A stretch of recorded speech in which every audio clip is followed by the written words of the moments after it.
Kakati omwami gw'olaba oyo bamuyita Koloboza. Koloboza tayagalira ddala kuwasa. Yagamba nti abakazi mulya nnyo. Yakwata gaasi n'amuteeka mu mmotoka ye. N'agulayo esseppiki y'emu ennene obulungi. Kati agenda ku bbuca n'agula kilo ze ez'ebyenda 2, n'agula muwogo we, n'agula amatooke ge, n'atuula mu kimotoka kye kinene avuga bino ebimoloka bino ebinene bino eby'emipiira bimagulu 10. N'ateekamu essigiri ye ya gaasi n'afumba akatogo ke. Eyo entamu gy'olaba yonna gy'ali mu kufumba agenda kugirya muntu omu. Alyako ekyemisana n'ekyeggulo eba eweddewo. Ye agamba abakazi balya nnyo. Era Koloboza ono takolagana na kintu mukazi.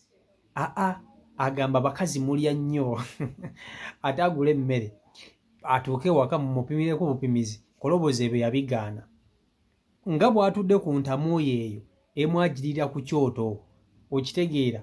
Kati mulimu abasajja abagenda okukola ne mukomawo ewaka n'osanga omukazi yakutegekedde akamere, yakutegekedde akatunda. Koloboza agamba ebyo biba bimuseeza. Ayagala ne yeefumbira emmere ye.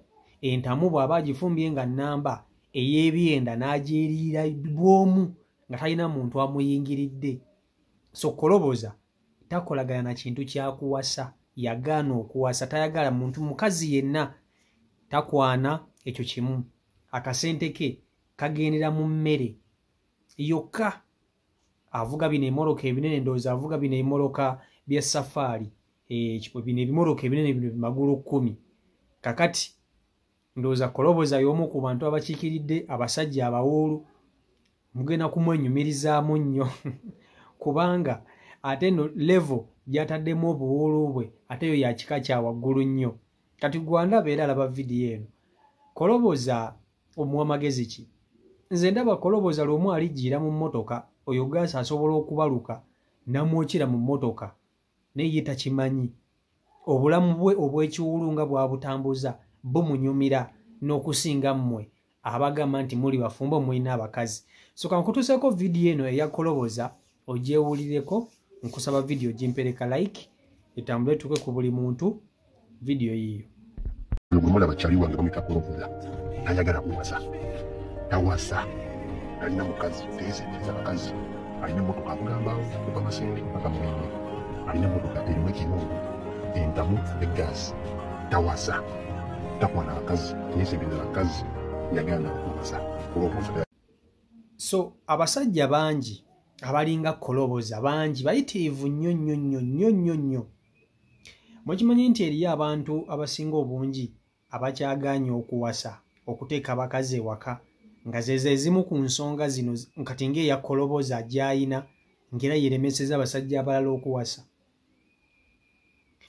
Mulimu omuntu ndowooza kanguyite mululu, mulimu abasajja nga bo balina emirulu nga bo.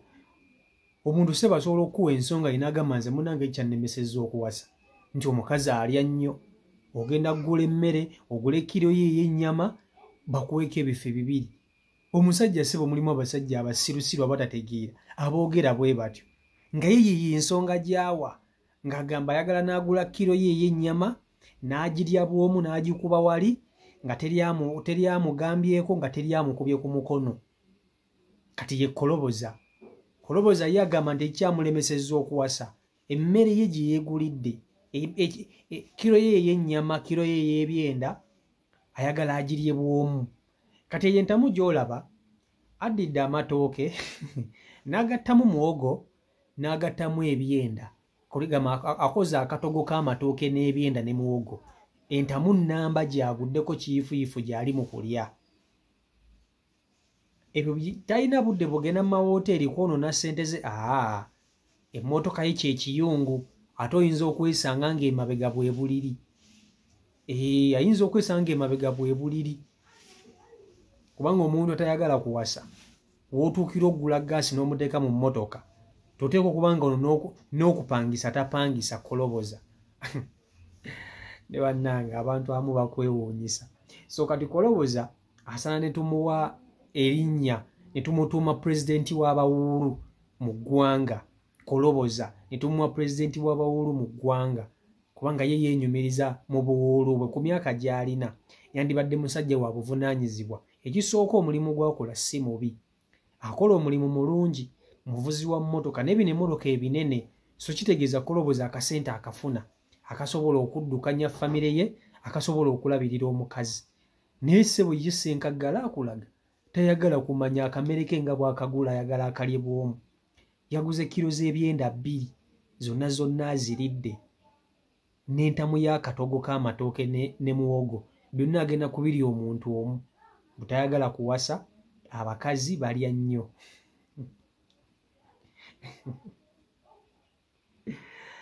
Ndabye vidiyo ya koloboza n'enseka n'endeeta enseko, sijja kukulimba kubanga ye ensonga koloboza gyawa teriimu ggumba.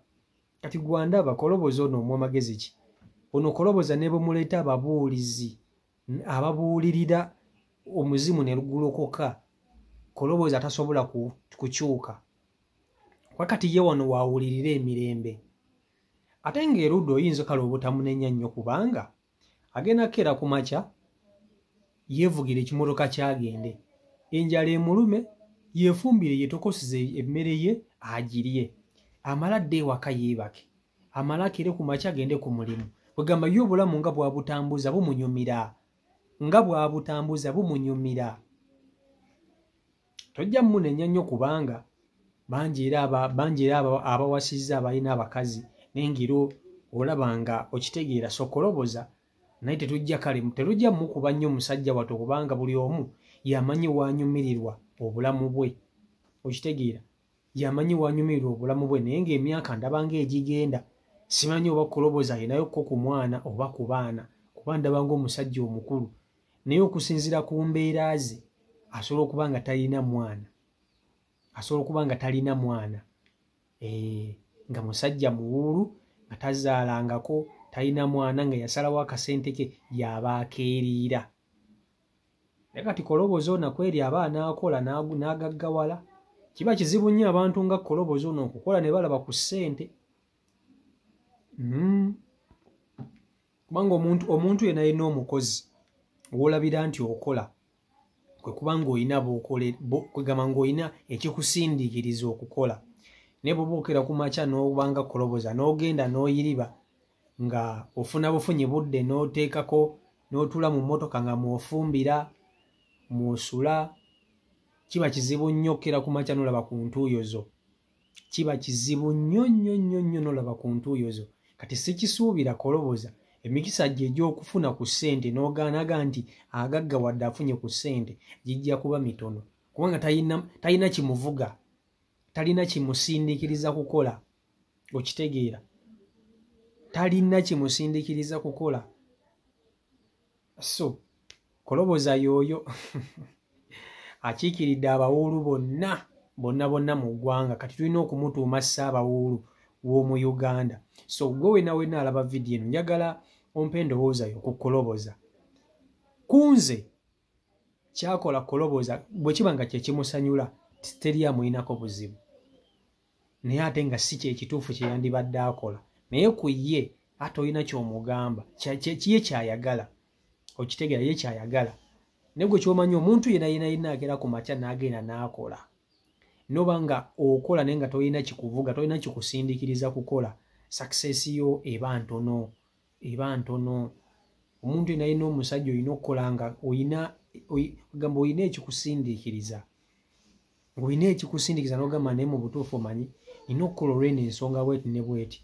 Naye kati otunula obulamu ono omusajja engeri gy'abuvugamu gy'abutambuzaamu anga mu butuufu olabira ddala nga anyway bulamu bubwe, terigamba nti oba alina gwanyigiriza, alina gwayingiridde, kubanga munange bangira abali mu bufumbo nengira bulinaaganaaga. So mpa endowooza yo mu comment section ku nsonga ya koloboza. Nkusaba vidiyo gimpereka like. CEO Michael Uganda YouTube channel kw'olimu balinyo okuba nti ate musubscribinga, sako n'okuba nti ate mugoberera. Tuli ku lugendo lwa kuweza abasubscribers 5,000. Gonna maanyi gammwe. So genda maaso n'okuba nti okona mu kapesa ka subscribe, oteekeko akadde obenga buli vidiyo gye nkuteerayo togisubwa. Baagala nnyo mbeere bulungi, mweraba.